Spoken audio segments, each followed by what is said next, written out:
Like,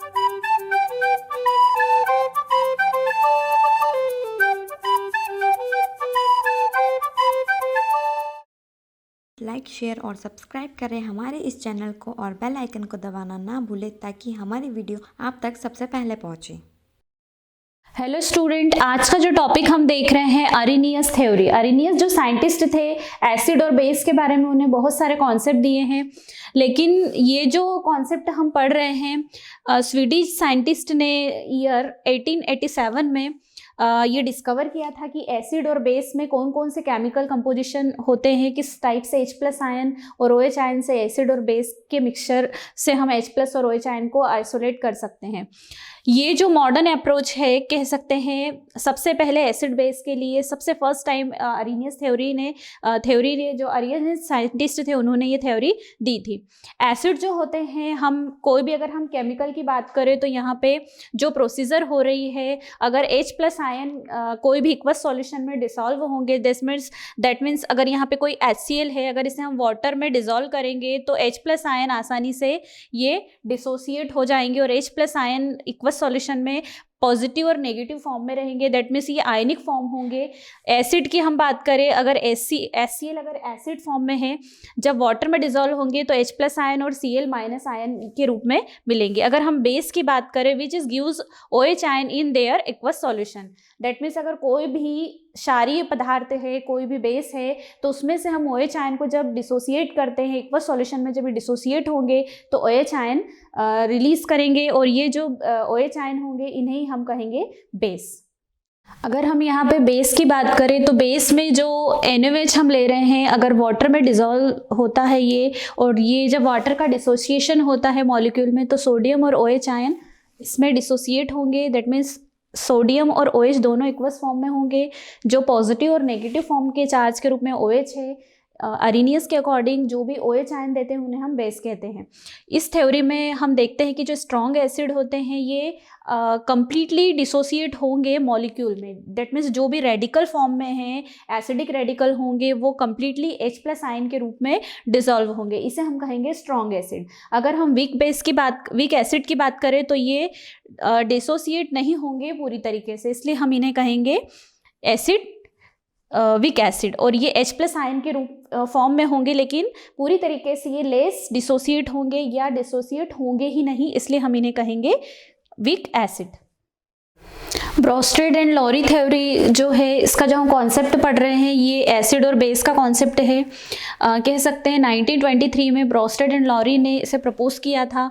non equals और equals solution दोनों acid base के लिए ये थ्योरी दी गई थी। अगर हम एसिड और बेस की बात करें तो यहाँ पे अगर मॉलिक्यूल एसिड है तो HF इसका एग्जाम्पल है, HCl, HNO3। एंड अगर कोई भी मॉलिक्यूल अगर बेस है तो NH3 और H2O होगा। अगर केटाइनिक फॉर्म में है तो NH4+ होगा, Fe H2O3+ and L H2O6 2+ के फॉर्म में होगा। दैट मीन्स जितने भी एसिड है ये H+ के फॉर्म में होंगे। नॉन इक्वस और एक्वस दोनों सॉल्यूशन हो सकते हैं। L2CH2, L2H2O5 and OH example है। एनोनिक फॉर्म का जो एग्जाम्पल है SCO3 और HF है। SO4 और OH- भी इसका एग्जाम्पल है। अगर हम इसकी रिएक्शन की बात करें तो यहाँ पर 3 टाइप्स की रिएक्शन होगी। एसिड अगर मॉलिक्यूल अगर एसिड फॉर्म में है, HCl हम इसका एग्जांपल लेते हैं, तो H+ और Cl- आयन के रूप में ये डिसोसिएट होगा। केटाइनिक फॉर्म की बात करें तो यहाँ पे एल्यूमिनियम हेक्सा 3+ आयन के फॉर्म में होगा। जब इसका हम एग्जांपल लेते हैं, वाटर में हम इसे डिसॉल्व करते हैं तो यहाँ पर H+ आयन के फॉर्म में होगा और LCH2 5OH के फॉर्म में होगा। अगर हम एनायन की बात करें तो यहाँ पे अगर कोई भी एसिड है HCO3, तो ये H+ आयन और CO3- आयन के रूप में डिसॉल्व होगा। मतलब जो भी आयन का डिसोसिएशन हो रहा है मॉलिक्यूल के फॉर्म में, H+ आयन और CO3- आयन के फॉर्म में हो रहा है।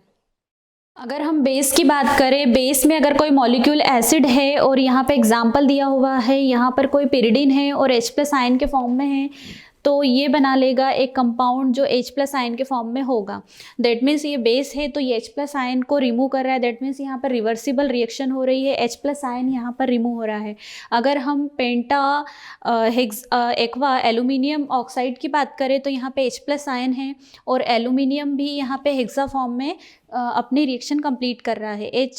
HCO3 को भी जब हम हाइड्रोजन के साथ डिसोसिएट करेंगे तो ये H कार्बोनेट के फॉर्म में होगा, दैट मीन्स अलग अलग टाइप्स की रिएक्शन होगी। सबसे पहले मॉलिक्यूलर एसिड बनेगा, सेकंड वन जो केटाइनिक रिएक्शन हो रही है इसे हम कहेंगे केटाइनिक रिएक्शन, जिसमें केटाइन के फॉर्म में एसिड का फॉर्मेशन हो रहा है। दूसरी रिएक्शन में हम एनोनिक रिएक्शन पढ़ रहे हैं। जो अगर हम बात करें एसिड की, तो एसिड जब H+ आयन के फॉर्म में होगा तो एसिड अगर वाटर में डिसॉल्व है तो H+ आयन और बेस के फॉर्म में हो सकता है। जब बेस और हाइड्रोजन आयन को हम वापस से रिवर्स रिएक्शन करें तो ये एसिड के फॉर्म में हम कन्वर्ट कर सकते हैं। अगर हम यहाँ पे अगर बात करें HCl की और H2O की, तो अगर ये एसिड है एंड बेस है तो जब हम इसकी रिएक्शन करवाते हैं तो ये H3O के फॉर्म में कॉन्जुगेटेड एसिड बनता है, और Cl- आयन जिसे कहेंगे हम कॉन्जुगेटेड बेस। ये जो रिएक्शन कम्प्लीटली हो रही है इसे हम कह सकते हैं कि अगर बेस किसी एसिड से रिएक्ट करती है तो इसे हम कहेंगे कॉन्जुगेटेड पेयर, और कोई अगर एसिड वापस कॉन्जुगेटेड बेस से रिएक्ट करता है तो इसे हम कहेंगे कॉन्जुगेटेड पेयर। Thank you. आज की क्लास में हमने कॉन्जुगेशन के बारे में भी पढ़ा। नेक्स्ट जो क्लास है उसमें हम एसिड और बेस की जो नेक्स्ट थ्योरी है एंड कॉन्सेप्ट है उसे समझेंगे। Thank you.